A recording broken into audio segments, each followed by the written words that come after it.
오늘 은혜 받고 성취될 하나님의 말씀은 누가복음 18장 9절에서 14절 말씀.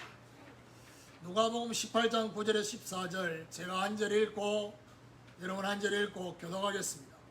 또 자기를 의롭다고 믿고 다른 사람을 멸시하는 자들에게 이 비유로 말씀하시되 두 사람이 기도하러 성전에 올라가니 하나는 바리새인이요 하나는 세리라. 바리새인은 서서 따로 기도하여 이르되 하나님이여 나는 다른 사람들 곧 토색, 불의, 간음을 하는 자들과 같지 아니하고 이 세리와도 같지 아니함을 감사하나이다. 나는 이래 9번씩 금식하고 또 소득에 11조를 드리나이다. 세리는 멀리 서서 감히 눈을 들어 하늘을 쳐다보지도 못하고 다만 가슴을 치며 이르되 하나님이여 불쌍히 여기소서 나는 죄인이로소이다 하였느니라. 내가 너희에게 이르노니 이에 저 바리새인이 아니고 이 사람이 의롭다 하심을 받고 그의 집으로 내려가느니라. 그리고 자기를 높이는 자는 낮아지고 자기를 낮추는 자는 높아지리라 하시니라. 교독한 말씀을 가지고 왜 하나님의 은혜를 느끼지 못하는가라는 제목으로 말씀을 전가하기로 합니다. 우리 옆에 번호 인사합시다. 하나님이 주시려는 은혜에 집중합시다. 하나님이 주시려는 은혜에 집중합시다. 오늘 이 말씀을 우리는 들어가기 전에 우리 자신에게 질문해 봐야 됩니다. 어떤 질문을 해야 되느냐? 나는 과연 하나님의 은혜를 필요로 하는가? 그러면 그 다음 질문이 뭐냐? 왜 필요한가? 왜 내가 하나님의 은혜를 필요로 하고 있는가? 라는 이 질문입니다. 저와 여러분, 하나님이 은혜를 주시고 싶어도 정작 우리 자신이 하나님의 은혜를 느끼고 싶은 마음이 없으면 그거는 결국 무슨 말이죠? 하나님의 일방 통행적인 은혜가 우리에게 은혜로 다가오지 않습니다. 그러니까 문제는 내가 하나님의 은혜를 느끼고 싶으면 뭐가 있어야 되냐? 마음이 있어야 돼요. 몸이 예배드리는 이 자리에 와 있어도 내 마음이 하나님을 만나고자 하는, 하나님이 주신 은혜를 받고자 하는 그 마음이 없으면 예배가 아닌 것입니다. 대부분의 사람들은 어떤 생각을 가지고 살고 있느냐? 특별한 은혜 없이도 살 수 있다고 생각합니다. 그러니까 특별한 은혜가 없이도, 하나님의 은혜 없이도 살 수 있다. 그러니까 예배를 대충 드려도 잘 살 수 있는 것처럼 느껴지거든. 특별한 사고도 안 터지지, 물 난리 나도 나는 괜찮지, 이러니까 갈급함이 없는 것입니다. 그러면 오늘 여기서 우리는 한 가지 생각해야 될 게 뭐냐? 하나님의 은혜가 지금도 저와 여러분이 계속 주어지고 있는데 문제는 이거를 방해하고 있는 존재가 있다는 거죠. 하나님의 은혜를 은혜로 받지 못하도록 방해하고 있는 근본적인 방해자, 사단입니다. 하나님의 은혜 모르도록, 하나님의 은혜를 받지 못하도록, 느끼지 못하도록 방해하는데 중요한 건 뭐냐? 사단이 방해한다는 걸 알아도 문제가 뭐냐? 그 방해가 나한테 어떻게 작용하고 있는지를 모르면 사단이 눈에 안 보입니다. 그렇죠? 눈에 보이지 않기 때문에 이게 사단의 방해인지를 모릅니다. 사단의 방해인지를 알아야지 예수 이름을 부를 건데, 예수 이름을 찾게 되는데 사단의 방해인지를 모르기 때문에 못 찾게 되는 것입니다. 그래서 오늘 저와 여러분이 뭘 찾아야 되느냐? 사단의 방해가 저와 여러분 안에 어떻게 나타나는지를 찾아야 돼요. 이게 굉장히 중요합니다. 오늘 하나님과 사실적인 관계, 지난 주간에 그 사실적인 관계의 시작이 하나님을 인식하는 거라 했어요. 그러면 하나님과 사실적인 관계를 들어가는 데 있어서 중요한 것이 바로 하나님의 은혜입니다. 그러면 그 은혜를 내가 느끼지 못한다면 오늘 이걸 풀어야 됩니다. 이번 한 주간 이런 중요한 발견이 저와 여러분이 있게 되기를 예수 그리스도 이름으로 축원합니다. 자, 그럼 첫 번째로 왜 하나님의 은혜를 느끼지 못하느냐? 내 자신이 희망이 없는 죄인임을 모르기 때문에. 하나님의 말씀은, 하나님의 사람 사도 바울은 하나님을 떠난 인간의 실존이 어떤 실존인지를 말하고 있습니다. 그것이 바로 에베소서 2장 1절에서 3절입니다. 허물과 죄로 죽었다 했습니다. 죽어갈 것이고가 아니고 죽었다라고 말합니다. 과거입니다. 과거. 영적으로 죽어있는. 그리고 그때에 너희가 이 세상 풍속을 쫓고 공중의 권세 잡은 자를 따라가고 있다. 무슨 말입니까?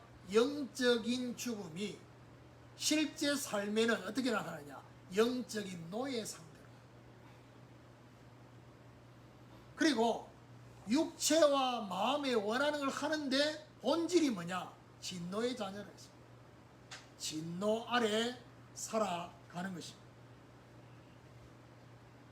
그래서 하나님의 사람 다윗이 자신이 범죄하고 난 이후에 하나님 앞에 회개하면서 자기 자신이 잘못한 것, 그 얘기를 끄집어내기 전에 자기 자신이 어떤 인간인지를 말합니다. 그게 시편 51편 5절에 나왔습니다. 내가 죄악 중에 잉태되었고 죄악 중에 출생했다. 이 말이 뭔 말인 줄 압니까? 하나님, 내가 아무리 의롭게 살려고 해도 나는 죄인으로 태어났기 때문에 죄를 지을 수밖에 없는 인간입니다. 라는 고백입니다. 그래서 저와 여러분이 아무리 우리 자신을 포장해도, 그렇죠? 의로운 사람처럼 포장을 해도 문제가 뭡니까? 죄의 성품은 없어지지 않습니다. 예를 들면 그리스도의 의 때문에, 십자가를 통해서 만들어진 그리스도의 의 때문에 하나님이 그 의를 우리에게 적용시켜서 뭐라고 말하냐? 너는 의인이 되었다라고 선포하시는 것이 칭의입니다. 그 말은 무슨 말이냐? 그리스도 의가 우리에게 전가되어져서 저와 여러분이 의롭게 되어졌지. 문제는 뭐냐? 그 의가 적용될 때 내가 그리스도가 되는 건 아니거든. 저와 여러분이 하나님이 되는 건 아니다. 그 말은 무슨 말이냐? 저와 여러분 죄의 성품, 죄의 성은 여전히 남아 있습니다. 그래서 바울은 이렇게 표현합니다. 내가 원하는 선은 행자, 원치 않는 악을 행한다. 오라, 나는 공고한 사람이다. 누가 이 사망의 몸에서 나를 건져내라. 무슨 말이죠? 자기 자신이 희망이 없는 죄인이라는 것을 고백하고 있습니다. 왜 우리가 보혈을 지나서 이 찬양을 왜 합니까? 오늘도 보혈을 지나지 않으면 저와 여러분이 실제 하나님의 은혜를 느낄 수 없기 때문에, 희망이 없는 죄인임을 모르면 어떻게 합리화하고 사느냐? 우리 집에 아이들, 머시마들 보면요, 늘 뭔 얘기하느냐? 나는 형보다 낫다. 형은 동생보다 낫다. 수준이 내가 볼 때 도찐개찐인데 그러면서 말하냐, 저끼리 뭐 니는 쓰레기다 이 얘기하면요, 그래, 상대방도 쓰레기다. 근데 더 웃기는 건 뭐라냐, 그래도 나는 재활용이다, 니는 재활용이 안 된다, 막 이런 얘기를 합니다. 그러니까 그런 것들을 가지고 니보다는 내가 좀 낫다는 거예요. 이걸 보고 말하냐, 합리화. 누구하고 비교하느냐, 내보다 나은 사람하고 비교하는 게 아니라, 이럴 때 내보다 늘 못한 사람이잖아요. 악한 사람들과 비교하면서 자신을 합리화합니다. 이 정도는 괜찮다, 이래서 합니다. 그러니까 무슨 말이냐 하면, 예배 드리러 나와서도 계속 딴짓하면서 말하냐, 예배 안 나오는 사람도 있는데 그 사람들보다 내가 나아. 이렇게 합리화하면서 예배에 집중하라. 그래 또 뭐라고 하느냐, 그래도 나는 예배 시간 졸지는 않잖아, 조는 사람보다는 나 라고 하면 그게 예배입니까? 그래서 하나님의 은혜를 느끼기 위해서 저와 여러분 뭐가 필요하냐, 내 스스로 계속해서 저와 여러분 안에 계속 일어나고 있는 그 죄 스스로 해결하지 못한다는 거예요. 발견하고 인정해야 돼요. 왜요? 로마서 3장 23절에 모든 사람이 죄를 범하였음에 하나님의 영광에 이를 수 없다. 그 말은 무슨 말이죠? 우리 편에서 볼 때 하나님 영광에 이를 수 없지, 하나님 편에서 볼 때는 뭐죠? 하나님의 은혜가 임할 수 없다는 겁니다. 이 죄 때문에.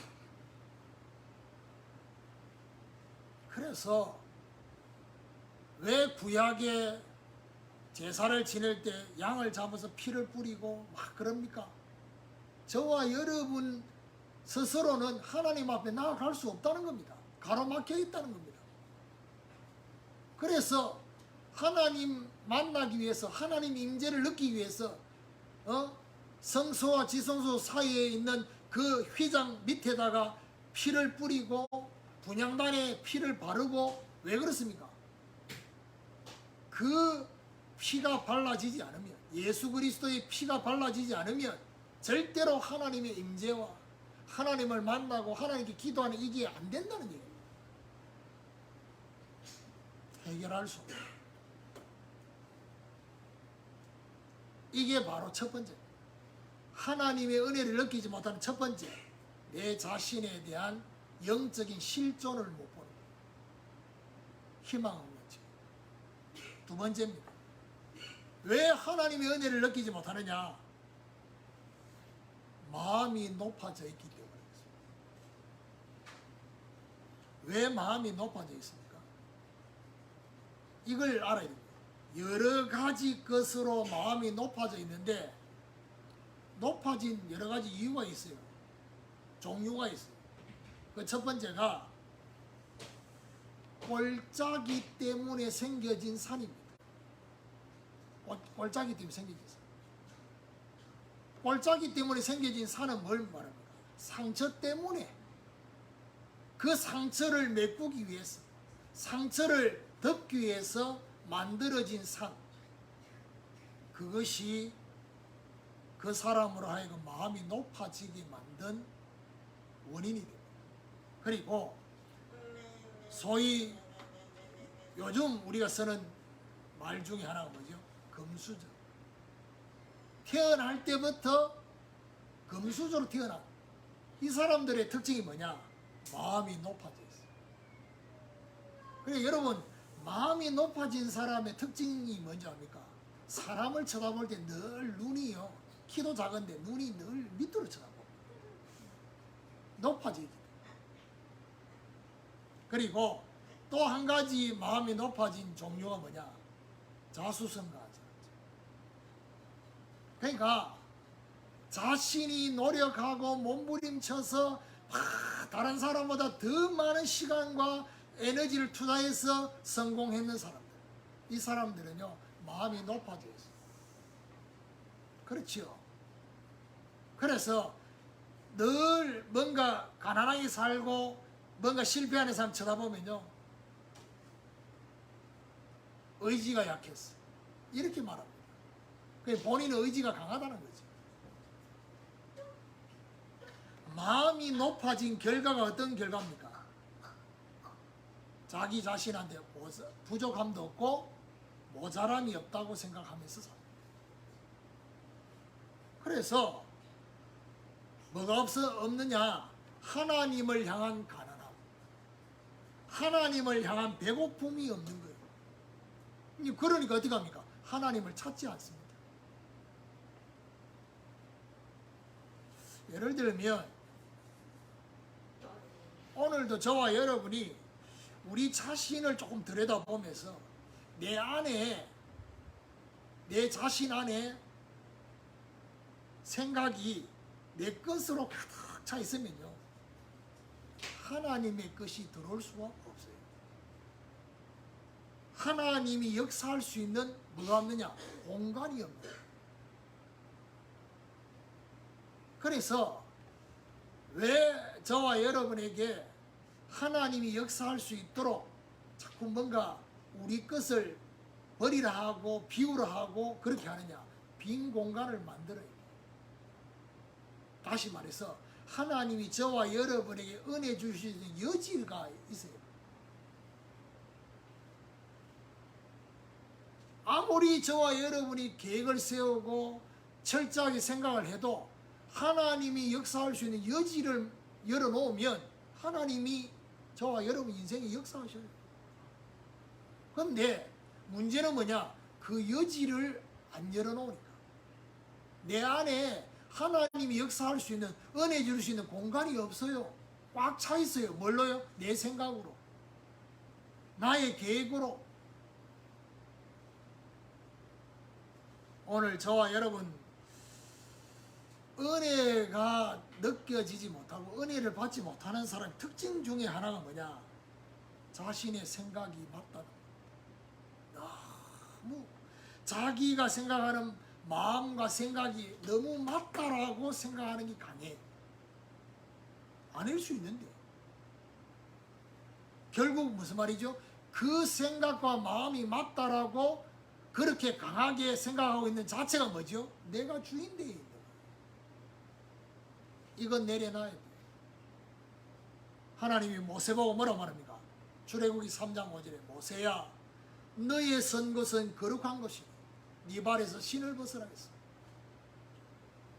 단순히 장소만 말합니까?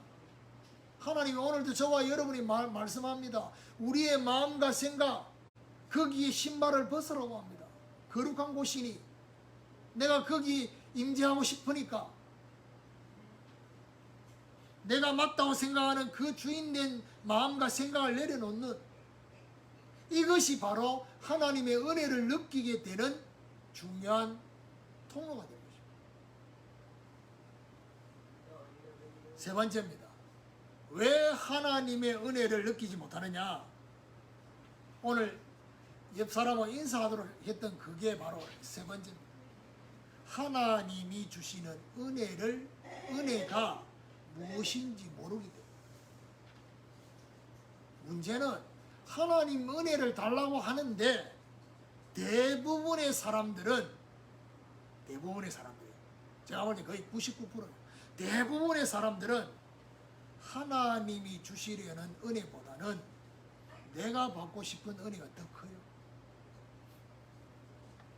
그게 문제가 뭐냐? 이게 교통이 안 되는 거예요. 하나님이 주시고 싶은 은혜와 내가 받고 싶은 은혜가 다르다는 겁니다. 그래서 은혜를 못 느끼는 겁니다. 은혜를 주셔도 이거는 뭐하고 관계 있습니까? 오늘 우리가 예배 시간에 말씀을 받는데 하나님이 주시는 말씀과 내가 받고 싶은, 내가 듣고 싶은 말씀이 다른 겁니다. 그럴 때가 많거든요. 왜 저와 여러분이 기도 제목이 없을 때 하나님이 더 은혜를 주시는 것처럼 느껴집니까? 내가 받고 싶은 그 기도 제목이 없기 때문에 더 그럴 수 있어요. 해외 전도 캠프를 가는데 전부 다 자기 나름대로의 기도 제목을 내라고 하니까 고민하고 그러자 기도 제목을 냅니다. 근데 정작 그 기도 제목 때문에 뭐를 놓치느냐? 하나님이 이번 캠프에 내한테 주시고자 하는 그 은혜가 무엇인지에 관심이 없고, 이게 보통 문제가 아니에요. 신앙생활 이렇게 하고 있다는 거예요. 내 나름대로의 기도 제목, 내 나름대로의 생각, 내 나름대로의 기대와 하나님이 주시려고 하는 게 너무 다르다면 핀트가 안 맞단 말이에요. 지금 이러다 보니까 기도를 하기는 하는데 어떤 기도를 하느냐? 다른 은혜를 달라고, 다른 복을 달라고 하고, 다른 응답을 달라고. 이걸 보면 잘못된 강구를 하고 있어요. 여러분, 대부분의 사람들이 받고 싶은 은혜가 어떤 은혜입니까? 뭐니 해도 뭐니입니다. 지난 주말에 우리 샤론이 생일이었는데, 참, 그러니까 생일 선물 완전 뭐 인기가 폭발이요. 요즘 뭐지요? 이 카톡이나 뭐 이런 데 선물 주면 주소 치면 날라오잖아요. 금요일 날 보니까 막 그 박스가 집에 꽉 재 있더라고. 참.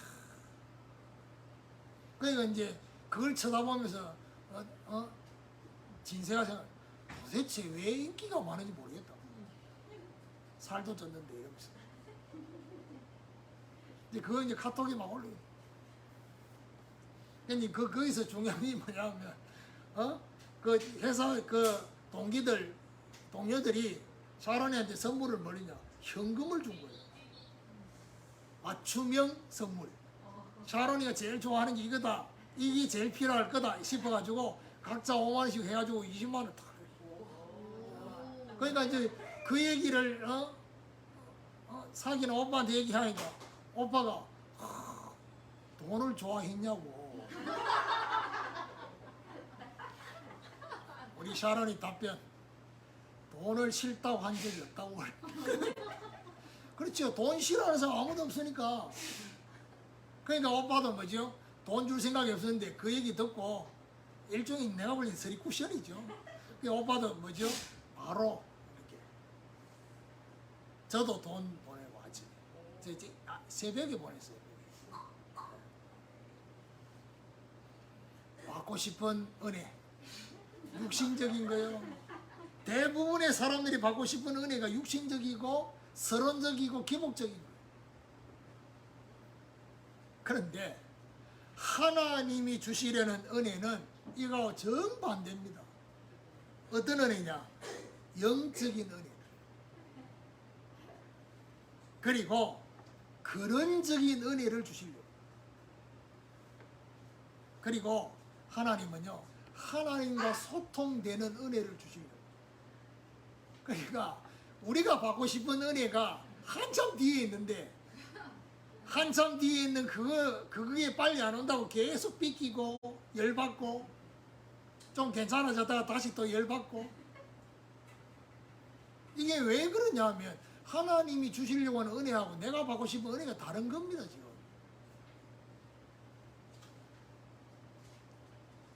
예배를 마칠 때 제가 축도를 하잖아요. 그 축도에 세 가지 삼위일체 하나님에 대한 그걸 가지고 축도하니 뭐라냐? 주 예수 그리스도의 은혜와,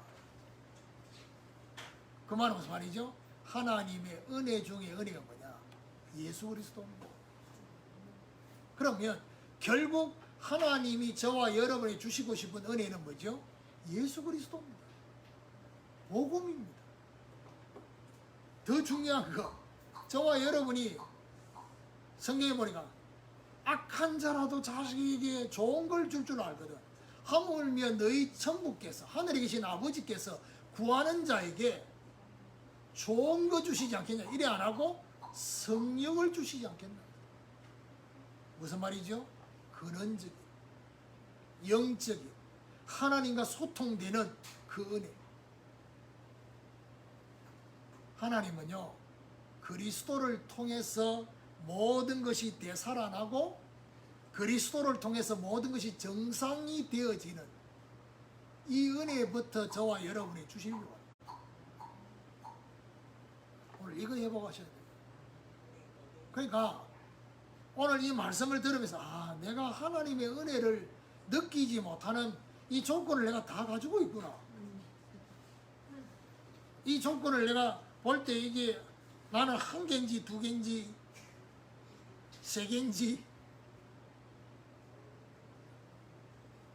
하나님의 은혜를 내가 느낀 지가 너무 오래됐어. 과거 완료형이라 현재 진행형이 아니라 나 왕년에 잘 나갔어. 나 왕년에 은혜 받은 거 이런 거였어. 과거요 과거. 하나님은 지금 살아계시는 거예요. 결론적으로 오늘 이 말씀을 적용해 보면요 저와 여러분한테 질문해 줍니다. 어떤 질문이냐? 나는 하나님의 은혜를 느끼고 있는가? 한 주간 동안. 오늘 누가복음 18장 9절에서 14절을 본문으로 읽었습니다. 예수님의 비유입니다. 어떤 비유를 했습니까? 바리새인의 기도와 세리의 기도를 비유로 했습니다.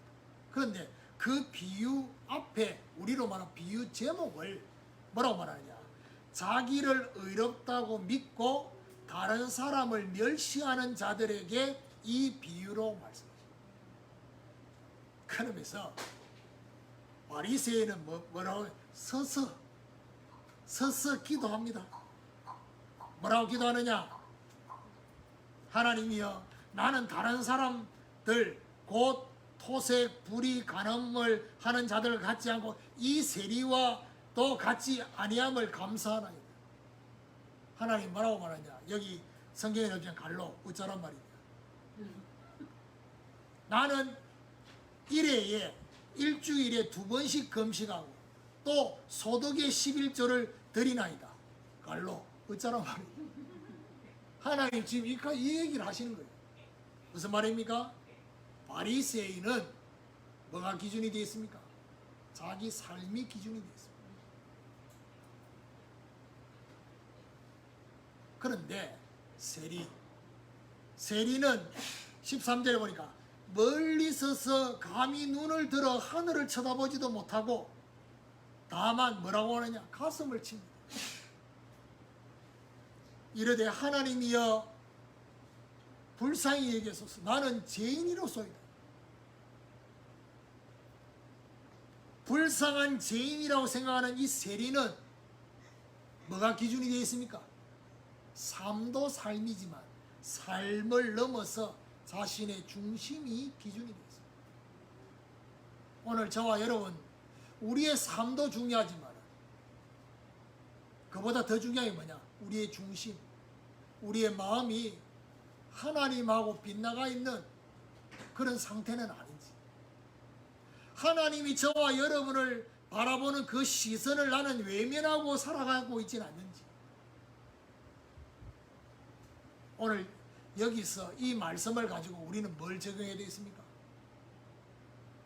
내가 어떻게 살아가고 있는지에 집중해서 내려와야 돼요. 무슨 말이죠? 바리새인의 기도를 보면서 느껴야 될 게 뭡니까? 나는 지금 어떻게 살고 있다.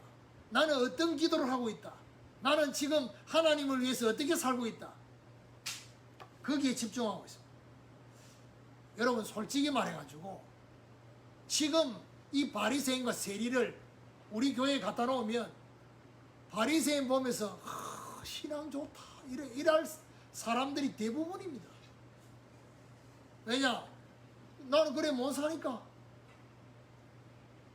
한 주간 동안 하나님 인식하고 의식하고 하나님과 동행하고 하나님과 함께하고 인도하고 뭐 이런 얘기를 했는데 그거는 정반대로 뭐 계속해서 계속 잘 나가고 그것 때문에 눌리고 그나마 눌린다는 자체가 양심이 살아있고 내가 어떻게 사는지에 대한 집중, 그 집중해서 집중이 바뀌어야 돼요. 뭘로 바뀌어야 되냐?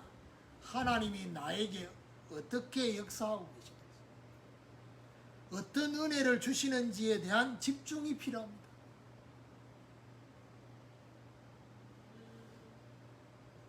그래서 이번 한 주간 동안 저와 여러분에게 이 시간을 해보게 돼요.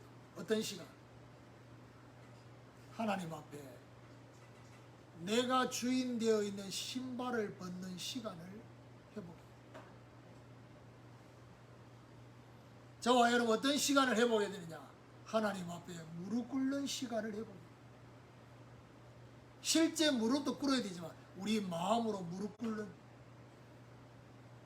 어떤 시간을 해보게 됩니까? 질문하는 시간을 해보게 돼요. 하나님 앞에. 그러면 이것이 바로 하나님의 은혜를 느끼게 만드는 중요한 시작이 될 것입니다. 예수님께서 제자를 부르시고 그 제자들을 산에 데리고 올라가셔서 처음 말씀하신 말씀이 팔복입니다. 거기에 첫 번째로 말씀하신 말씀이 뭡니까? 심령이 가난한 자는 복이 있나니 천국이 저희 것이고, 네 번째 말한 게 뭐냐?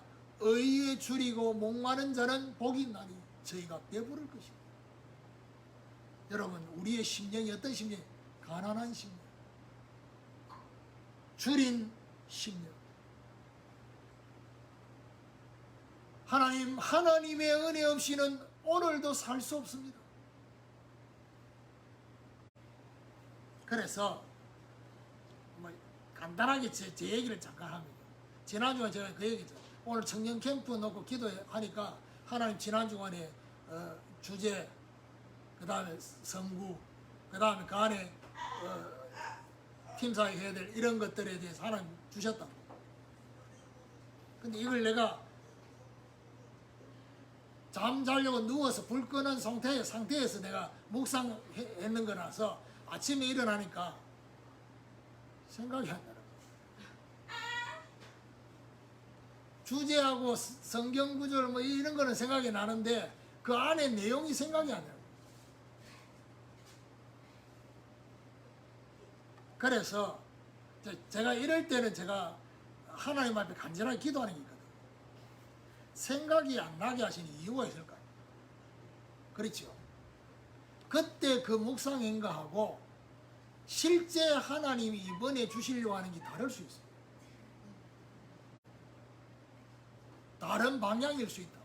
그래서 하나님이 그때는 묵상했지만은 하나님이 방향을 턴해가지고 그 생각 안 나도록, 근데 전혀 생각 안 나는 건 아니거든요.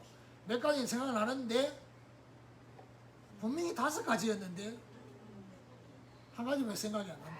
그러면 한 가지는 확실하다는 얘기예요. 나머지 부분에 대해. 그래서 하나님 앞에 기도하는 내용입니다. 하나님, 이번에 하나님이 주시고자 하는 그 은혜가 무엇이냐? 그걸 알려달라. 그래서 하나님이 새롭게 주신 마음과 생각이에요. 그거는 분명히 제가 알잖아요. 지난번하고 달라. 다른 거를 하나 주시고. 그리고 좀 빨리 안 올 때, 더 간절할 때 뭐라고 기도하느냐? 하나님, 근원적인 은혜를 달라고. 그런 기도를 합니다. 그런 기도를 하면 하나님이 주시는 은혜가 달라요. 그리고 기도를 어떻게 해야 될지 제가 안다니까. 이 중요한 뭔가 이게 필요하다고 느낄 때 제가 기도하는 기도. 하나님, 이번에 이 중요한 청년 캠프에 성령이 기름 부어 주셨어요. 하나님이 정말 주시고자 하는 그 은혜.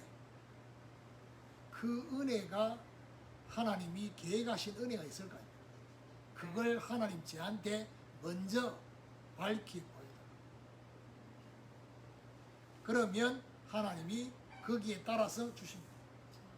그래서 이제 어젯밤에는 이제 마지막으로 정리되도록 하기 위해서 잠을 빨리 안 자도록 하시더라고요. 그래가지고 묵상을.